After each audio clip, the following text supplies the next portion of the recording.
अस्सलाम वालेकुम। Welcome to Waleed Deen take. मेरा नाम है वलीद और आज मैं आप लोगों के लिए लेके आया हूँ HTML की क्लास नंबर 19। तो दोस्तों, आज की क्लास में हम लोग बात करेंगे ABBR टैग की। इसके अलावा हम लोग बात करेंगे डाटा लिस्ट टैग की। तो सबसे पहले हम देख लेते हैं कि ABBR टैग हमारे पास वेबसाइट में क्या काम करेगा। तो जैसे फॉर एग्जांपल दोस्तों, आप लोगों ने एक वेबसाइट बनाई है, लेकिन उस वेबसाइट में आप लोगों ने कंटेंट कोई बहुत ज़्यादा नहीं रखा, लेकिन उस कंटेंट में आप लोगों ने कोई एक ऐसा वर्ड यूज कर दिया है जिसका फॉर एग्जांपल आप लोगों के वेबसाइट यूजर्स को उसका मीनिंग नहीं पता। तो आप लोगों ने उसका मीनिंग समझाने के लिए वहां पर ABBR टैग का यूज करना है। तो अभी हम डेस्कटॉप की स्क्रीन पर जाएंगे तो आप लोग देख सकेंगे कि ABBR टैग को किस तरह से यूज करना है। इसके बाद हम लोग बात करते हैं डाटा लिस्ट टैग की। और तो दोस्तों, जैसे फॉर एग्जांपल आप लोग किसी वेबसाइट पे जाते हैं, या फॉर एग्जांपल हम लोग गूगल की ही बात कर लेते हैं कि जैसे फॉर एग्जांपल आप लोग गूगल पे कुछ भी सर्च करते हैं तो गूगल आगे से आप लोगों को काफ़ी सारी रिकमेंडेशंस देता है। जैसे फॉर एग्जांपल आप लोग सी लिखते हैं तो आप लोगों को कंप्यूटर की रिकमेंडेशन दे देगा। इसके अलावा काफ़ी सारे ऐसे वर्ड्स आ जाएंगे जो सी से स्टार्ट होते होंगे या जिनमें सी आता होगा। तो आज हम लोग उन रिकमेंडेशंस को, मतलब उन ऑप्शंस को खुद क्रिएट करेंगे। तो वीडियो शुरू करते हैं। और वीडियो शुरू करने से पहले अगर आप लोगों ने मेरे चैनल को अभी तक सब्सक्राइब नहीं किया तो मेरे चैनल को सब्सक्राइब कर लें और साथ वाले बेल की आइकन पर लाजिम प्रेस कीजिएगा ताकि आपको हर आने वाली न्यू वीडियो की अपडेट मिलती रहे। तो चलते हैं अब हम डेस्कटॉप की स्क्रीन की तरफ। जी, तो मैंने नोटपैड को ओपन कर लिया है और सबसे पहले हम HTML डॉक्यूमेंट को क्रिएट कर लेते हैं। तो उसके लिए मैं सबसे पहले HTML के टैग ओपन करूंगा। HTML के टैग ओपन करने के बाद मैं बॉडी का टैग ओपन करूंगा। बॉडी का टैग ओपन करने के बाद मैं यहाँ पर बॉडी के टैग को क्लोज कर देता हूँ और सबसे लास्ट में मैं HTML के टैग को क्लोज कर देता हूँ। तो अब हम लोग बात कर लेते हैं ABBR टैग की। तो उसके लिए मैं बॉडी के टैग के बाद यहाँ पर ABBR टैग को ओपन करूंगा और इसमें मैं एक प्रॉपर्टी का यूज करूंगा जिसका नाम है टाइटल। मैं यहाँ पर टाइटल दे देता हूँ। टाइटल को मैं लिख देता हूँ इन्वर्टेड कॉमास में। तो यहाँ पर मैं लिख देता हूँ hyper text mark up language. तो यहाँ पर मैंने लिख दिया हाइपर टेक्स्ट मार्कअप लैंग्वेज और यहाँ पर मैं इन्वर्टेड कॉमास को क्लोज कर दूंगा और यहाँ पर मैं ABBR टैग को क्लोज करूंगा और यहाँ पर मैं कैपिटल लेटर्स में लिख देता हूँ HTML और यहाँ पर मैं ABBR टैग को क्लोज कर देता हूँ। तो यहाँ पर दोस्तों आप लोग देख सकते हैं कि मैंने यहाँ पर ABBR टैग को क्लोज कर दिया। अब इस लाइन का मतलब आप लोग समझेंगे इस लाइन का मतलब क्या है। जैसे फॉर एग्जांपल मैंने ABBR टैग में HTML वर्ड का यूज किया है और यहाँ पर मैंने इसको टाइटल दिया है हाइपर टेक्स्ट मार्कअप लैंग्वेज, जो कि हमारे पास HTML वर्ड की एब्रीविएशन है। तो जैसे ही हमारा कोई भी वेबसाइट का यूजर HTML वर्ड पे अपना कर्सर लेके जाएगा तो उसे उस जगह पर ये टाइटल शो होगा। तो अभी हम इसको सेव करते हैं और वेब ब्राउजर पे देखते हैं कि ये हमें किस तरह से शो होता है। तो मैं फाइल में जाऊंगा। फाइल में जाने के बाद मैं सेव पे क्लिक करूंगा और मैं इसको D ड्राइव में सेव कर देता हूं और इसको मैं नाम दे देता हूं क्लास 19 का। और यहाँ पर मैं .txt की एक्सटेंशन को रिमूव करके मैं इसको .html में कन्वर्ट कर देता हूँ। तो अभी हम चलते हैं D ड्राइव में और देखते हैं कि ये हमें वेब ब्राउजर पे किस तरह से शो होता है। तो यहाँ पर मैंने D ड्राइव को ओपन कर लिया और ये हमारे पास क्लास 19.html सेव हो चुकी है। मैं इसको ओपन करता हूँ और देखते हैं कि ये हमें किस तरह से शो होता है। तो यहाँ पर आप लोग देख सकते हैं कि जो वर्ड मैंने वहाँ पर HTML सेव किया था वो हमारे पास इस तरह से शो हो रहा है। मैं इसको थोड़ा सा जूम इन कर लेता हूँ ताकि क्लियरली नज़र आ सके। यहाँ पर आप लोग देख सकते हैं कि ये वर्ड है HTML। अब मैं जैसे ही इसके ऊपर अपना कर्सर लेके जाऊंगा तो वो एब्रीविएशन जो मैंने लिखी थी हाइपर टेक्स्ट मार्कअप लैंग्वेज वो हमें शो होगी। तो ये मैं अपना कर्सर इसके ऊपर ले गया और यहाँ पर आप लोग देख सकते हैं कि ये word hyper text markup language वो हमें टाइटल शो हो रहा है। तो इसी तरह से अब हम ABBR टैग की एक और एग्जांपल कर लेते हैं ताकि आप लोगों को अच्छे तरीके से क्लियर हो सके। तो मैं फिर से नोटपैड को ओपन करूंगा और नोटपैड को ओपन करने के बाद मैं इसको थोड़ा सा मिनिमाइज कर लेता हूं। तो दोस्तों मैं यहाँ पर ABBR टैग के क्लोजिंग टैग के बाद एक बार BR टैग का यूज करूंगा ताकि यहाँ पर हमारी जो लाइन है वो ब्रेक हो जाए। तो मैं यहाँ पर ABBR के पूरे कोड को कॉपी कर लेता हूँ। यहाँ तक ABBR की क्लोजिंग टैग तक मैं इसको कॉपी करूंगा और कॉपी करने के बाद मैं इसको नेक्स्ट लाइन में पेस्ट कर दूंगा। और पेस्ट करने के बाद मैं इसमें कुछ चेंजिंग करूंगा। यहाँ से मैं इसके टाइटल को जो मैंने लिखा हुआ है हाइपर टेक्स्ट मार्कअप लैंग्वेज, इसको चेंज करके मैं यहाँ पर लिख देता हूँ HTML क्लास 19। और यहाँ पर जो मैंने HTML लिखा हुआ है इसको मैं चेंज करके लिखता हूँ HTML क्लास।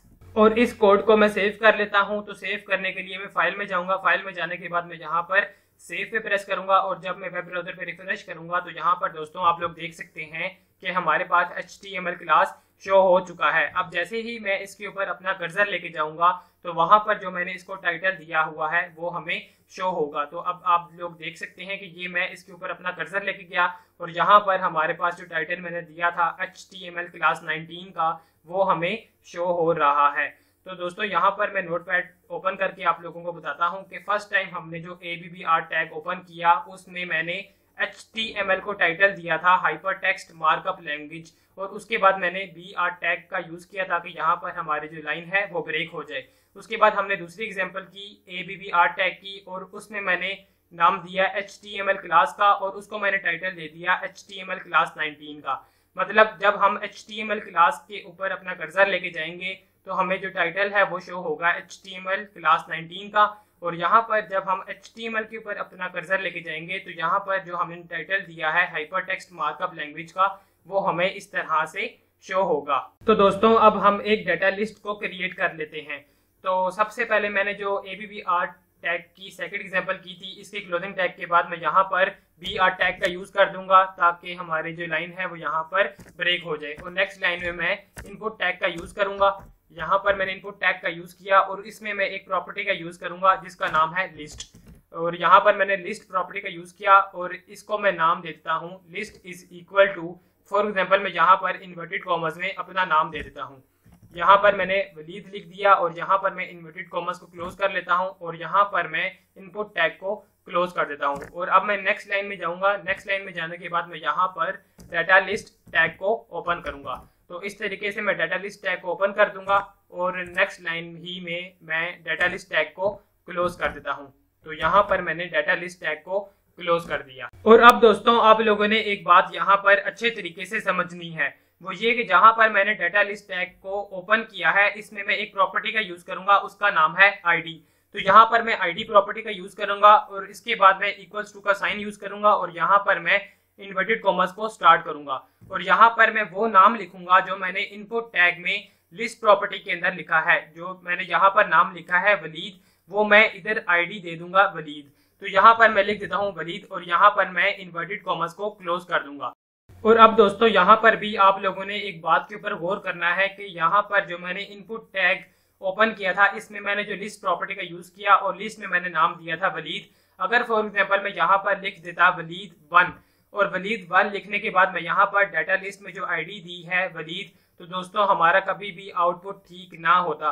तो इसका मतलब ये हुआ दोस्तों कि यहाँ पर जो मैंने इनपुट टैग को ओपन किया है और इसमें जो मैंने लिस्ट में नाम दिया है वलीद 1 का, तो मुझे इसके लिए यहाँ पर भी डाटा लिस्ट ID में जो मैंने ID प्रॉपर्टी यूज की है इस इधर भी मैं नाम दूंगा वलीद 1। और अब दोस्तों हम लोगों ने जो ऑप्शंस देने हैं उनको क्रिएट कर लेते हैं।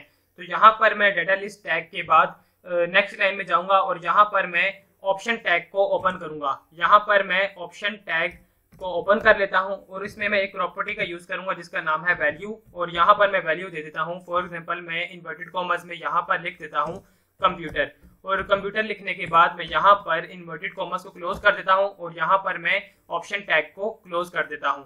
तो दोस्तों अब मैं इस पूरी लाइन को कॉपी कर लेता हूँ, यहाँ तक मैं इसको कॉपी करता हूँ और कॉपी करने के बाद मैं नेक्स्ट लाइन में इसी को पेस्ट कर देता हूँ और फिर से मैं नेक्स्ट लाइन में जाऊंगा और फिर से इसी को मैं यहाँ पर पेस्ट कर देता हूँ। लेकिन अब मैंने करना क्या है कि यहाँ पर मैंने लिखा है कंप्यूटर और नेक्स्ट लाइन में जो वैल्यू दी है इसको मैं चेंज करके नाम दे देता हूँ इंग्लिश। यहाँ पर मैंने इंग्लिश नाम दे दिया और यहाँ पर मैं लिख देता हूँ फॉर एग्जाम्पल मैथ। यहाँ पर मैंने मैथ लिख दिया। तो दोस्तों अब होगा क्या कि जहां पर हम लोगों ने इनपुट टैग का यूज किया है इसकी जगह हमारे पास वेब ब्राउजर में जो आउटपुट शो होगा वो एक टेक्स्ट बॉक्स की सूरत में होगा।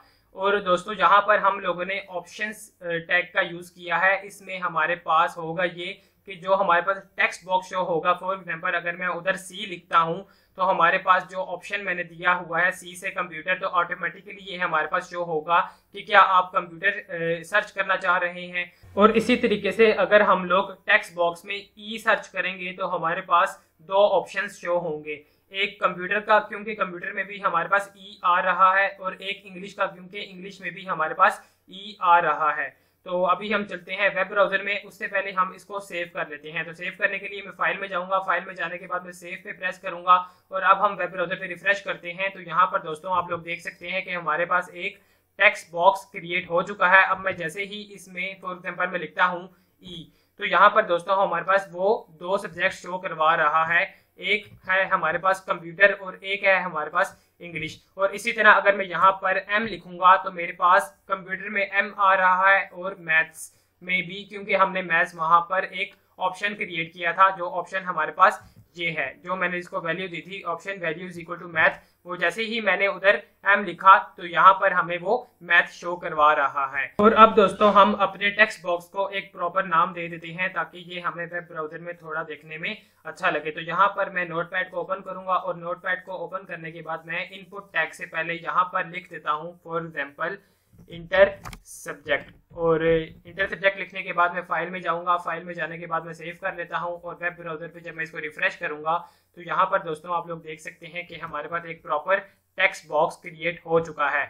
अब जैसे ही इस टेक्स्ट बॉक्स के अंदर मैं लिखता हूँ ई, तो यहाँ पर मेरे पास दो ऑप्शंस आ जाएंगे, एक होगा कंप्यूटर और एक होगा इंग्लिश। वो ऑप्शंस आप पे डिपेंड करेंगे कि आप जो भी ऑप्शंस देना चाहेंगे वो आपके पास शो होंगे।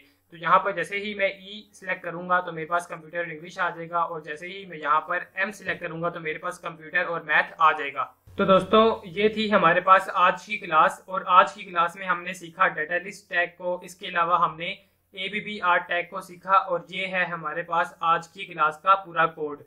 तो दोस्तों मैं उम्मीद करता हूँ कि आज का लेक्चर आप लोगों को पसंद आया होगा और एक एक बात अच्छे तरीके से समझ में आ गई होगी। लेकिन अगर फिर भी कोई क्वेश्चन हुआ तो मुझसे कमेंट्स में लाजमी पूछिएगा। इसके अलावा अगर आप लोगों ने मेरे चैनल को अभी तक सब्सक्राइब नहीं किया तो चैनल को सब्सक्राइब कर लें और साथ वाले बेल के आइकन पर लाजमी प्रेस कीजिएगा ताकि आपको हर आने वाली न्यू वीडियो की अपडेट मिल सके।